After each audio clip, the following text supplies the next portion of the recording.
There was a magnitude 2.5 earthquake late last night by Stanley, Idaho. No one said they felt this earthquake at 10:09 p.m. local time. I was wondering if it was close to a fault zone. We do have, I believe it's called Swamp Creek, because there's been quite a few earthquakes in a line. It just might be a coincidence, I don't know. But over here on the far right east, that is the Sawtooth Fault Zone. And then to the west, we have the Trans-Challis Fault Zone, which runs all the way up to Canada. The Sawtooth Fault Zone runs all the way down to the Snake River Plateau, where the most recent eruption was about 2,000 years ago, and that was Craters of the Moon, which Native Americans talk about in their oral history about the eruption that they actually witnessed. Hi everyone, I'm Mary with MaryGreeley News. Thank you very much for joining me. Please like, share, and subscribe. I downloaded 4 different monitors. Here we got Borehole 208, which is by the fishing bridge at Yellowstone Lake. 950, which is the Norris Geyser Basin. That's also a borehole. Denny Creek. Been keeping an eye on that. It stopped working for a few days, but now it's up and working. And then Western Boundary. Now this 2.5 earthquake does not show up on any of my monitors, but we do have 2 earthquakes that are not being reported. The first one right here at 11:36, 11:35 Universal Time. So I believe this occurred at 5:35 a.m. today. It is a magnitude 2.5 earthquake that they're not reporting. The next one would be this one right here, and that one is a magnitude 2.10. I'll bring it down so you can see if you got a larger computer. And I'll show you the, this is all fault movement that went into volcanic tremors. That would have been 5:42 a.m. local time. I don't know why they're not reporting this. It's got a long P wave on it. Right there. So it could have been there by Stanley, Idaho for this first one. And that's all fault movement. And the second one's got a shorter P wave. The P wave is the first wave of the earthquake. Yeah, I don't know why they didn't report them.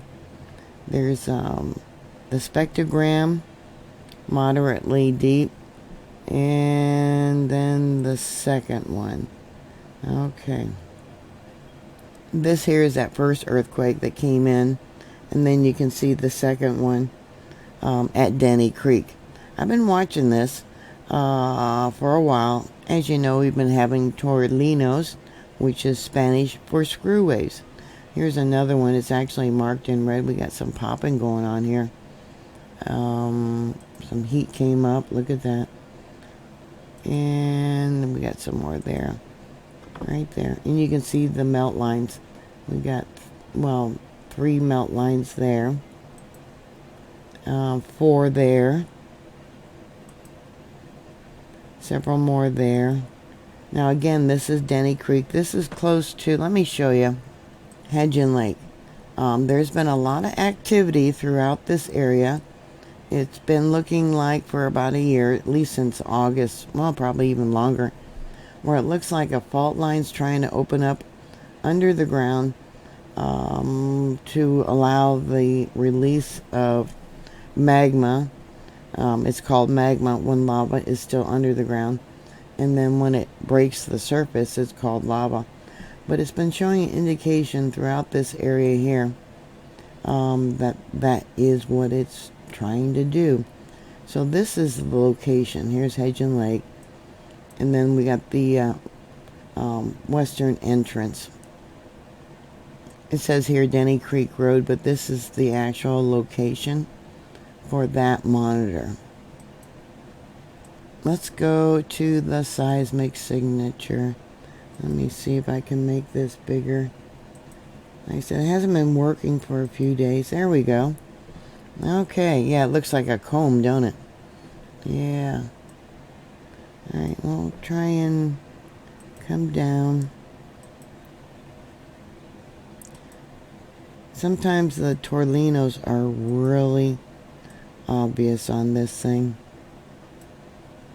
But this is the same. Yeah. What I call the comb or the sawtooth. And this is what it was showing just a little while ago when I pulled the files. I only went back to when these earthquakes occurred. It's been relatively quiet there. Another interesting thing, why it might not remain quiet, is yesterday there was a planetary alignment, also known as a planetary parade. It's when several planets gather closely on one side of the sun at the same time. This was the second planetary alignment in a month. The first one was on June 3rd, and then the second one was yesterday on June 29th. Yesterday, just before dawn, Saturn, the Moon, Mars, and Jupiter were aligned in the sky. Uranus and Neptune were also visible in the event. A lot of times, just like the moon, when we have a full moon, or when the moon is closer to the earth, we experience earthquakes. So this might happen either, prior to the 29th, or maybe a week later. We could have an increase in earthquakes around the world.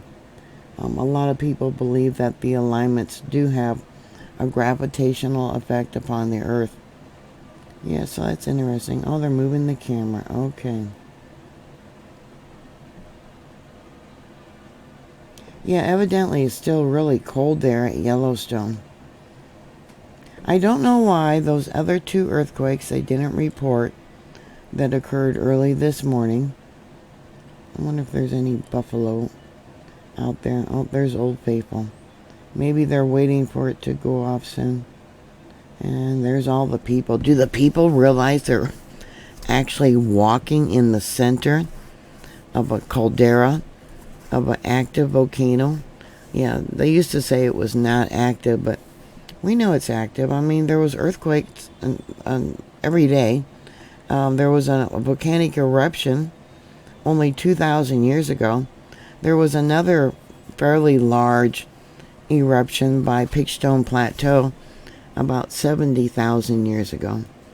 Yeah, do they even consider that there be no warning?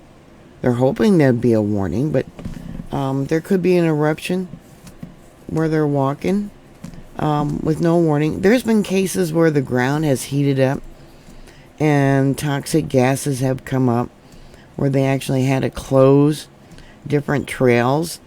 I've heard reports where, and actually seen reports online where the ground heated up so much it actually melted the road. And there was people that said that it melted the bottom of their shoes. Now this was several years ago, but it does show you that it is still a very active volcano. So what are your thoughts? Yeah, there were some people that were supposed to go here last week. I haven't heard any responses from them about their trip. Did they smell a lot of sulfur? What was their experience with earthquakes? Did they feel anything while they're there? How were the animals? Yeah. Anyways, that's all I have for you right now. If you have any thoughts or comments or questions, please put it down below. Thank you very much for watching. Please like, share, and subscribe. Make sure you're still subscribed. End of the month, for some reason, a lot of people get unsubscribed from their favorite YouTube channels. I don't know why. Anyways, I'll talk to you later. God bless you. Bye.